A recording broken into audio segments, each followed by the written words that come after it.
প্রশ্ন পড়তেছি এখন আজকের অঙ্কটা হচ্ছে একজন প্রাইভেট চাকরিজীবীর মিস কারিমার চাকরি হতে আয়ের পরিমাণ 7,05,000 টাকা 5 টাকা, সঞ্চয়পত্রের মুনাফা 5 লক্ষ টাকা। তিনি ঢাকার বনানী আবাসিক এলাকায় 0.25 কাঠা ভূমি দালানে উল্লিখিত ভূমি 75 লাখ টাকা বিক্রি করেন। জমির হস্তান্তর অর্জন মূল্য 5 লাখ টাকা। জমির অর্জন মূল্য 5 লক্ষ টাকা। ব্যাংক সুদ আয় 3,50,000। চাকরি হতে আয়ের উৎস 5,000 কর্তন করা হয়েছে। এছাড়াও অন্যান্য ক্ষেত্রে করদাতার আয়ের বিপরীতে প্রযোজ্য হারে উচ্চ কর কর্তন করা হয়েছে। করদাতা 8,100 বর্গফুট আয়তন একটি গৃহ সম্পত্তির মালিক। তার আজকের কয়েকটা টপিক আমরা বের করব।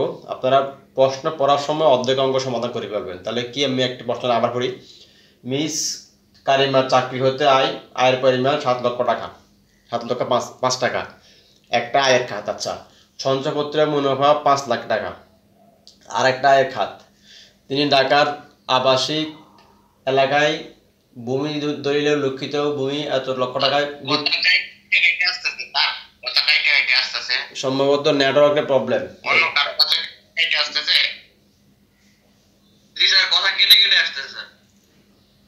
এটা তো কেটে কেটে আসার কথা না।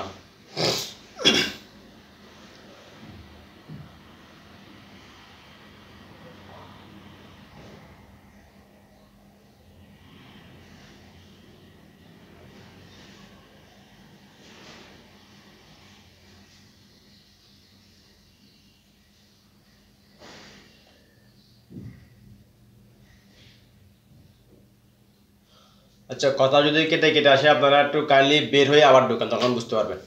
আচ্ছা, আমি আবার শুরু থেকে বলি। চাকরি হতে আয়ের খাত একটা খাত, সঞ্চয় করতে মুনাফা একটা খাত, এরপরে হচ্ছে ভূমি হস্তান্তরজনিত বিক্রিটা একটা খাত, এবং আপনার ব্যাংক হতে সুদ আয় এটা একটা খাত। ঠিক আছে, প্রায় এখানে 3 থেকে 4টা খাতের উল্লেখ আছে।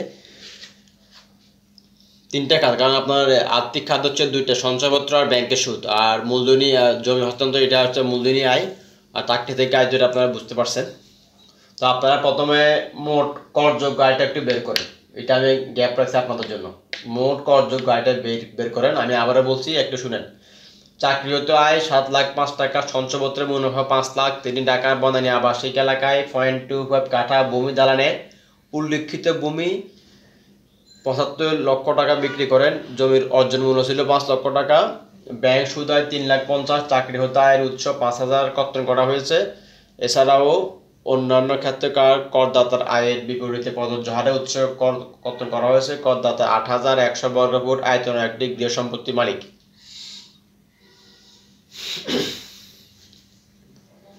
আপনারা একটু মোট করযোগ্য আয়টা বের করেন।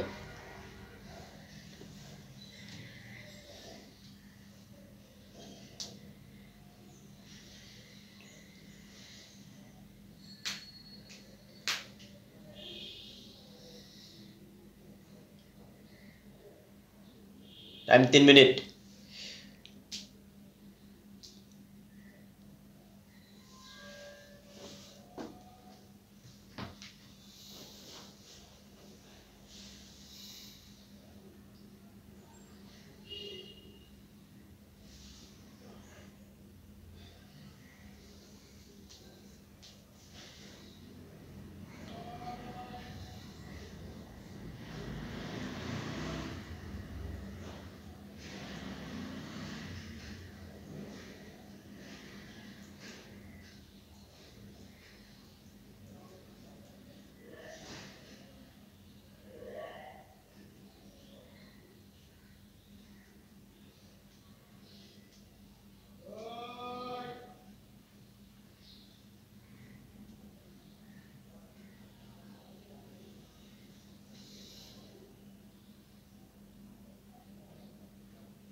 আপনাদের কি কারো বের হয়েছে মোট করযোগ্য আয়?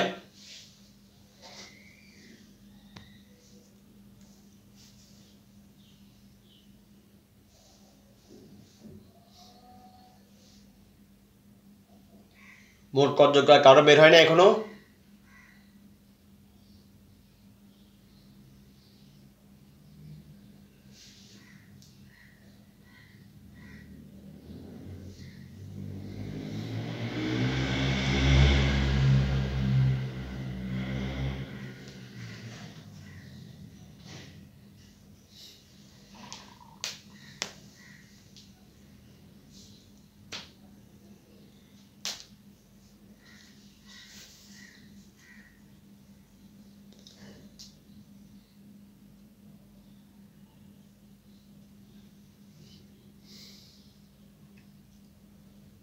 আচ্ছা আমি বলে দিচ্ছি আপনাদের, এত লেট করলে হবে? এখানে আমাদেরকে মোট করযোগ্য আয় তিনটা আলাদা করে এরপরে আবার তিনটা একসাথে যোগ করতে হবে। কীভাবে?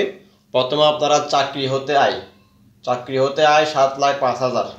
আমরা জানি যে চাকরি হতে আয়ের 3/1 বা 4,50,000 টাকা যেটি কম ওটি হচ্ছে কর মুক্ত বা কর অব্যাহতিপ্রাপ্ত। ঠিক আছে, তাহলে আপনার 7,05,000 টাকাকে 3 দিয়ে ভাগ করলে যা হয় 4,50,000। তাহলে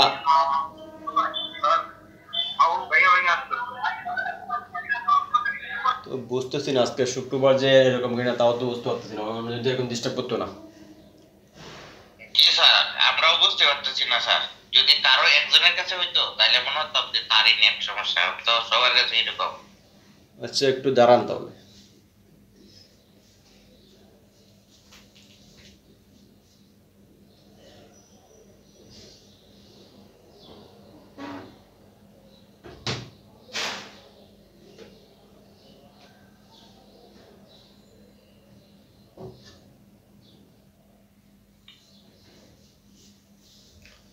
দেখেন এখন,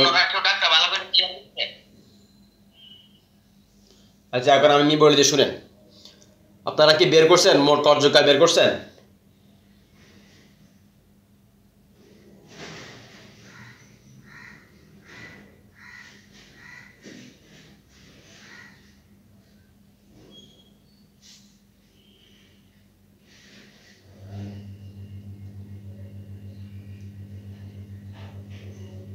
আচ্ছা আপনারা না হয় চ্যাট বক্সে লিখেন, একটু কাইন্ডলি চ্যাট বক্সে লিখেন কত কত বের করছেন মোট করযোগ্য আয়। কথা বোঝা না গেলে আপনারা চ্যাট বক্সে লিখে দেন। চ্যাট বক্সে আপনারা লিখে জানান মোট করযোগ্য আয় কত আসছে।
মোট করযোগ্য আয় আসছে 83,16,670। কিভাবে আসলো? এখানে প্রথমে এটা 3/1 বাদ দিবেন।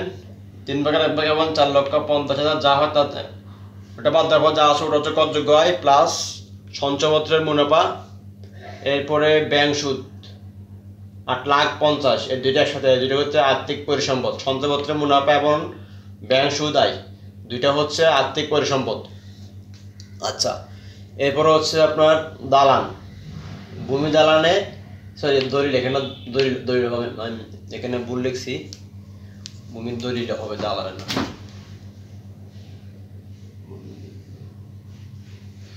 ভূমি দলিলে ভূমি বাবদ ওনার ইনকাম 75 লাখ টাকা। তাহলে মোট হয় 83,16,670 টাকা ওনার মোট করযোগ্য আয়।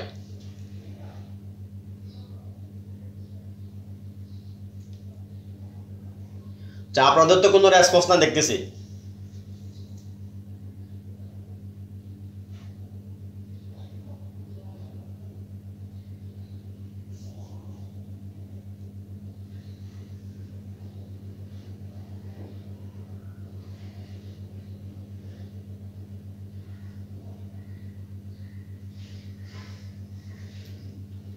স্যার একটু আবার বলবেন কোনটা কোনটা যোগ করে মোট করযোগ্য আয়টা আসছে।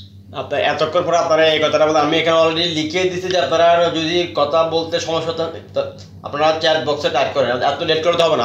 আজকে আমাদের শুক্রবার টাইম পাবেন কম, না পেলে আপনারা চ্যাট বক্সে টাইপ করবেন। এতক্ষণ পরে আসে আপনি এই কথা বলেন। এখানে আপনারা তিনটা খাত, একটা হচ্ছে আয়ের খাত, একটা হচ্ছে আর্থিক পরিসম্পদ, একটা হচ্ছে আপনার মূলধনী আয়। এটা হচ্ছে আয়ের কাজ চাকরি। আর আপনার এটা কি বলে ব্যাংক সুদ, আয় এবং সঞ্চয়পত্র, দুইটা হচ্ছে আর্থিক পরিসম্পদ। ভূমি হচ্ছে আপনার মূলধনী আয়। এই তিনটা যোগ করে আপনার 83,16,670 হবে। আর এখানে আয়ের ক্ষেত্রে তো জানেন 3/1 বা 4,50,000, যেটি কম হয় ওটা বাদ দিয়ে বাকিটা হচ্ছে করযোগ্য আয়।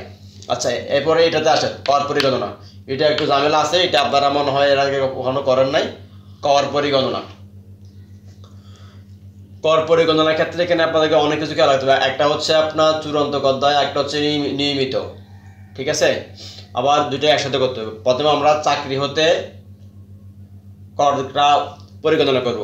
চাকরি হতে কত? চাকরি হতে হচ্ছে আপনার এটার 3/1 বা 4,50,000, ওটা বাদ দিয়ে বাকি যা থা ওটা হচ্ছে আপনার 4,66,670 টাকা। এটা হচ্ছে চাকরি হতে আয়ের কর, চাকরি হতে আয় কর 4,66,670 টাকা। 4,66,670, 4,66,670 উপরে কর আসে 3,333। উনি যেহেতু একজন মহিলা, ওনার করমুক্ত আয় সীমা 4 লাখ। তাহলে বাকি 66,670 উপরে 5% যা আসে ওটা হচ্ছে এটা। আচ্ছা, এরপরে চাকরি এবং ব্যাংক সুদ হতে আয়, এটা আবার এখানে যোগ করে কেন লিখছি একটু পরে বুঝতে পারবেন। চাকরি এবং ব্যাংক সুদ হতে আয়, চাকরি হচ্ছে এইটা 4,66,670 টাকা যোগ 3,50,000 টাকা, যোগ করা হয় 8,16,670 টাকার উপরে ট্যাক্স আসে 34,667 টাকা। এটা আপনারা অবশ্যই আগে করছেন। করমুক্ত আয় সীমা অনুযায়ী এখান থেকে 4 লাখ বাদ যাবে। 4 লাখ বাদ গিয়ে পরে 1 লাখ পর্যন্ত 5%, এরপরে বাকিগুলো যা থাকে তার উপর 10%, মোট হয় 36,667 টাকা, ঠিক আছে? আচ্ছা, এরপরে চাকরি হতে আয় এবং ব্যাংক সুদ আয়ের বিপরীতে ধারা 163(4), এটা খেয়াল রাখেন। ধারা 163(4) এটা হচ্ছে ন্যূনতম করের অংশ। ধারা 163(4) অনুযায়ী কর নিরূপণ, ব্যাংক সুদের উপর কর দায়, এটা কিন্তু কোলন। ব্যাংক সুদের উপর কর দায় 33,334।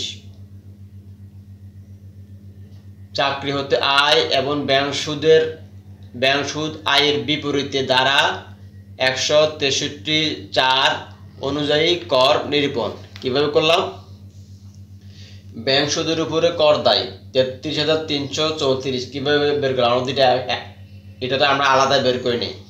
আমি এখানে বিয়োগ দিলে আপনারা বিয়োগ দিবেন। ব্যাংক সুদের উপর কর দায়টা বের হচ্ছে, এটা হচ্ছে ব্যাংক সুদ এবং চাকরি।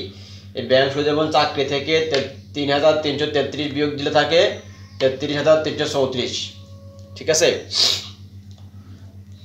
এটা হচ্ছে চাকরি এবং ব্যাংক সুদ। এটা থেকে চাকরিটা বাদ দিলে থাকে 33,334। তখন আমরা ব্যাংক সুদের উপর কর দায়টা পেয়ে যাই। আচ্ছা, পেলাম ব্যাংক সুদেরটা পেলাম 3,334, চাকরিটা পেলাম 3,333।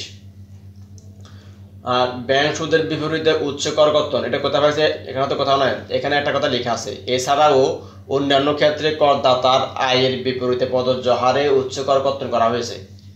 এই কথাটা লেখার মানে হলো যে সমস্ত ক্ষেত্রে আয়কর এর উচ্চ কর কর্তনের বিধান রয়েছে, আয়কর আইন অনুযায়ী উচ্চ কর কর্তনের বিধান রয়েছে। এখানে আপনার 10%, 5%, 10%, 20% লেখা থাকবে না, থাকে আপনাকে এটা অঙ্কে করে দেখাতে হবে। ওনার ব্যাংক সুদ থেকে আয় হয়েছে 3,50,000, ঠিক আছে? হ্যাঁ, ঠিক এটাই 3,50,000 ওনার ব্যাংক সুদ থেকে আয়। তাহলে ওনার 10% হারে ইন্টারেস্ট করতে হচ্ছে 35,000 টাকা। এটা হচ্ছে উচ্চ কর কর্তন করছে। এই 35,000 টাকা উচ্চ কর কর্তন করছে। আচ্ছা, এরপরে 163(3) অনুযায়ী, এটা হচ্ছে 163(3) অনুযায়ী 163(3) অনুযায়ী চাকরিটা আর ব্যাংক সুদেরটা দুইটা যোগ করে লিখতে হবে। ব্যাংক সুদের বিপরীতে হোক কত? 35,000 টাকা, ঠিক আছে? এই 35,000 আর 3,333, মোট হয় 38,333। এটা হচ্ছে আমাদের অ্যাকচুয়াল কর দায়, চাকরি এবং ব্যাংক সুদ। চাকরি এবং ব্যাংক সুদ এটা হচ্ছে আমাদের অ্যাকচুয়াল কর দায় 38,333। এরপর রয়ে গেছে কোনটা? সঞ্চয়পত্র এবং ভূমি হস্তান্তর। সঞ্চয়পত্রে 5 লক্ষ টাকা, এটা উচ্চ কর কর্তন হচ্ছে 10%, 50,000 টাকা পাইলাম। ভূমি হস্তান্তরে 4%, 75 লক্ষ টাকার উপরে।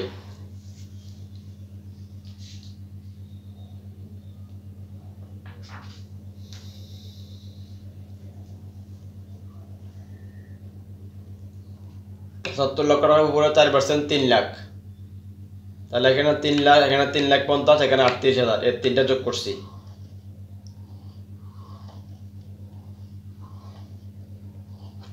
এর তিনটা যোগ করে এখানে 3,88,333 হয়।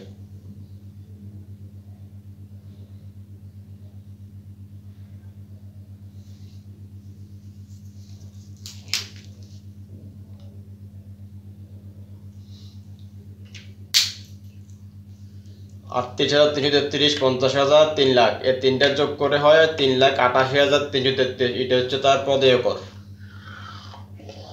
3,88,333, এটা হচ্ছে তার প্রদেয় কর, নট মোট প্রদেয় কর। এটা হচ্ছে শুধু প্রদেয় কর।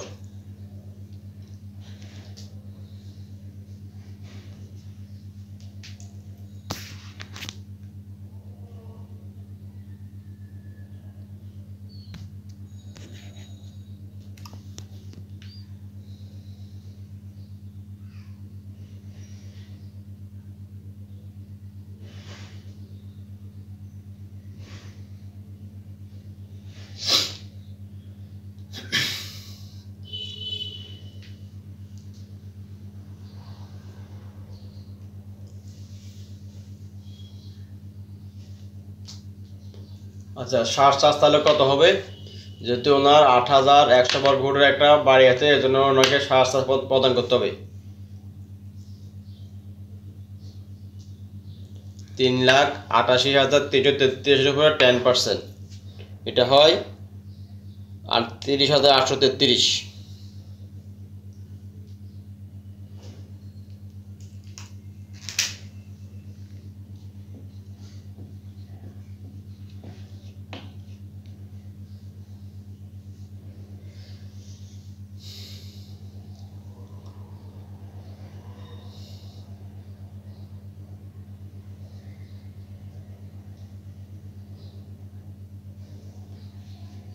এটা হচ্ছে আপনাদের সার চার্জ, এটা হচ্ছে প্রদেয় কর।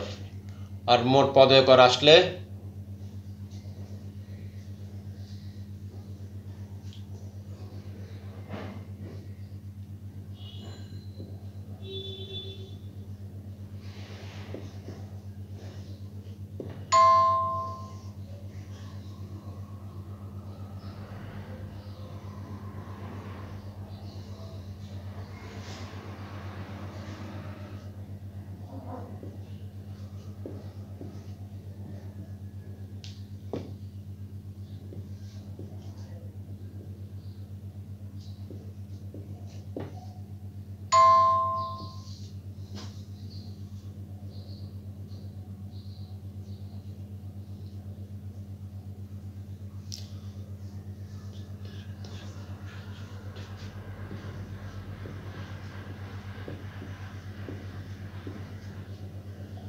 এটা হচ্ছে মোট প্রদেয় কর।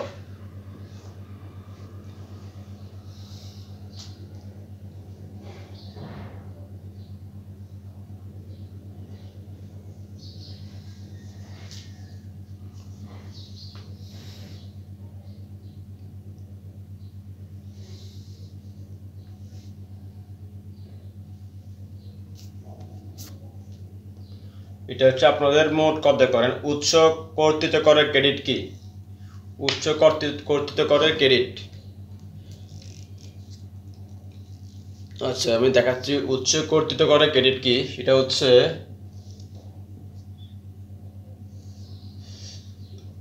চাকরি হতে আয় করছে ওনার কত টাকা, এটা কই, এই যে চাকরি হতে আয়ের উৎস কর কত করছে 5,000।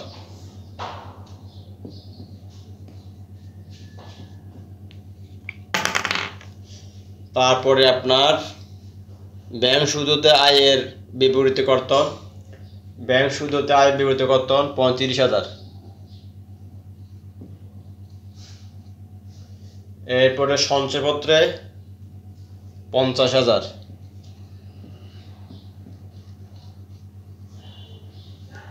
আর কি আছে, ভূমি 3 লাখ, এই যে ভূমি 3 লাখ।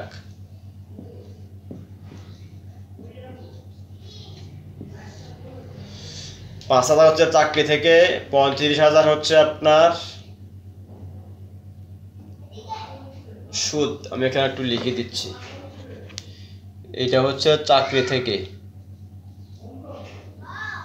এটা হচ্ছে ব্যাংক সুদ, এটা হচ্ছে সঞ্চয়পত্র,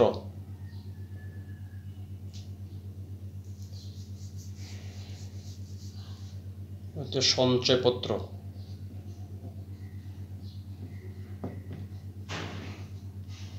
আর 3 লক্ষ হচ্ছে ভূমি। মোট কত আসে?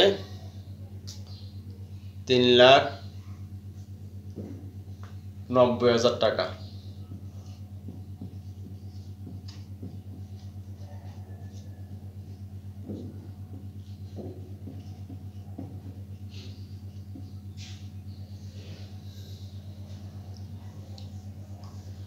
ঠিক আছে, উচ্চ কর্তৃত্ব কর হচ্ছে মোট 3,90,000 টাকা।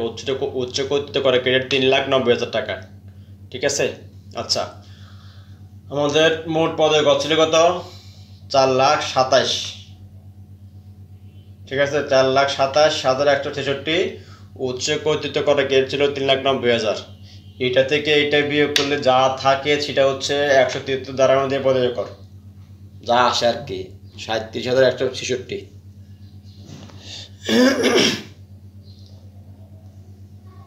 আর এখানে একটা কথা বলে রাখি, এই যে এখানে 4% আছে না, এটা পুরো শিওর না, এটা একটু মানে কনফিউশন আছে, সম্ভবত এখানে 4% বা 5% হবে। ঠিক আছে, আমি এটা আপনাকে পরে আয়কর পরিবর্তন দেখে জানাবো। ভূমি হস্তান্তরের ক্ষেত্রে আপনার উচ্চ কর কত পার্সেন্ট হয়, সম্ভবত 4% বা 5% হয়, যা হবে এটা আমি দেখে আপনাদের পরে জানাবো।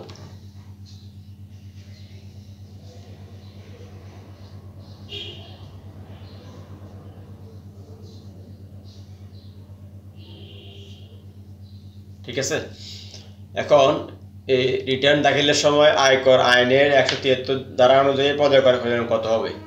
আমাদের উচ্চ কর্তৃত্ব কর ছিল 3,90,000 টাকা, মোট পদের কর ছিল 4,27,163। এরপরে এখন আমাদেরকে তাহলে আমি একটু এটা মুছে ফেলি। ঠিক আছে, এটা একটু মুছে ফেলি।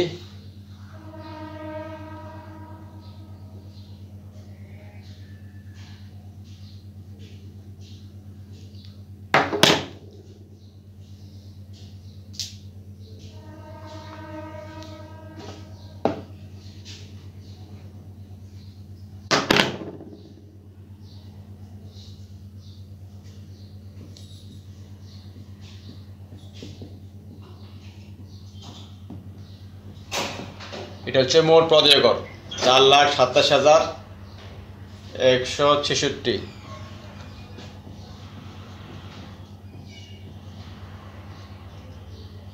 এটা হচ্ছে মোট প্রদেয় কর 4,27,166। 4,27,163 আসছে এখান থেকে, 4,27,163 এখানে আসছে। ঠিক আছে, 4,27,163 এখানে আসছে, এটা হচ্ছে মোট প্রদেয় কর। এখান থেকে আমরা উচ্চ কর কতটা বিয়োগ দিব?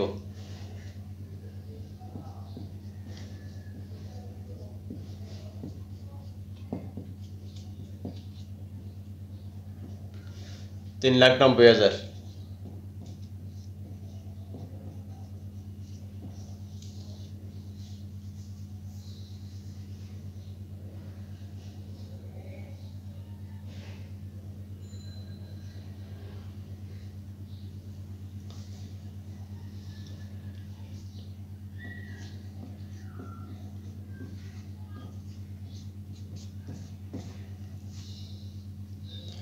ঠিক আছে, এটা হচ্ছে যে জিনিসটা,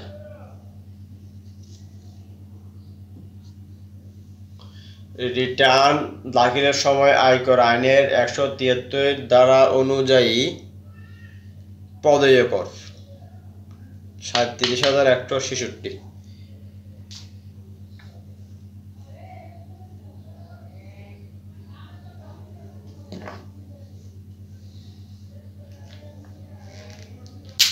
তাহলে আমরা আজকে কয়টা টপিক শিখলাম? মোট করযোগ্য আয় 1টা, কর পরিকল্পনা 2টা, সারচার্জ 3টা, উচ্চ কর করতে 4টা, রিটার্ন দাখিল 5টা, মোট পদীয় কর 6টা। এই অঙ্কটা খুব গুরুত্বপূর্ণ, এটা আপনারা খেয়াল রাখবেন। এটা আমি আপনাদেরকে যে পিডিএফ ফাইল দিব বা যে শিট দিব, পিডিএফ ফাইলের 83 নম্বর অঙ্ক।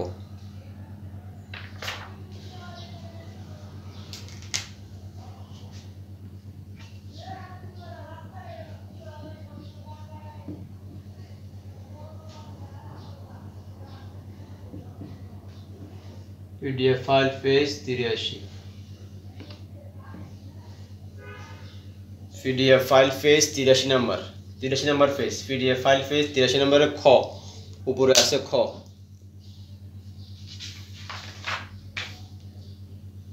ঠিক আছে, এই অঙ্কটা কি স্যার ফাইলটা কি দিবেন? স্যার ফাইলটা কি দিবেন না দিছেন? না এটা এখনো দিই না, আমি আপনাদেরকে দিব, কারণ এই ফাইলটা আপনাদেরকে দিলে পরে আর কেউ ক্লাসে করবেন না। এখনো ম্যাক্সিমাম আসে না, 2 দিনের ক্লাস করে এখানে আর আসে না, এই জন্য আমি ফাইলটা দিচ্ছি না। ফাইলটা আমরা আজকে আমাদের 15তম ক্লাস, তো আমি আর 2টা ক্লাস করে ফাইলটা আপনাদেরকে দিয়ে দিব। ঠিক আছে, এটা হচ্ছে পিডিএফ ফাইল যেটা দিব, ওটার পেজ নাম্বার 83, আপনার লিখে রাখতে পারেন পেজ নাম্বার 83 খ অঙ্কটা।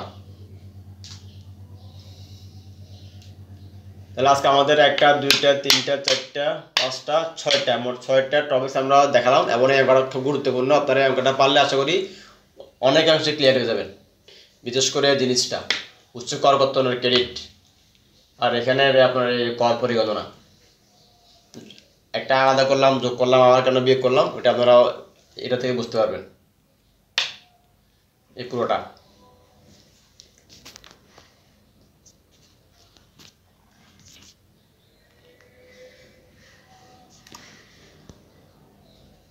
স্যার সঞ্চয়পত্রের সুদ যদি বাদ দেওয়ার পরে স্যার ওই যে এটা নেগেটিভ ফিগার আসে, তাহলে সরকার কি আমাদেরকে ফেরত দিবে স্যার? এটা আমি আপনাদেরকে এটা আমি কালকে দেখাচ্ছি, ভুলে গেলেন? এখনো 24 ঘন্টা হয়নি, কালকে রাতে দেখাচ্ছি নেগেটিভ ফিগার। নেগেটিভ নেগেটিভ কালকে ক্লাসটা সরি স্যার, আমি কালকে ক্লাসটা করতে পারিনি, আজকে রেকর্ডিং করব। আমি কালকে ঢাকা ছিলাম। আচ্ছা, সমস্যা নাই। আপনার যদি নেগেটিভ ফিগারও আসে, আমি আপনাকে বলি নেগেটিভ ফিগারও আসলে আপনাকে ন্যূনতম কটা দিতে হবে। অবস্থার মধ্যে 5,000, 4,000, 3,000, ওই আপনাকে ন্যূনতম কটা আপনাকে দিতেই হবে।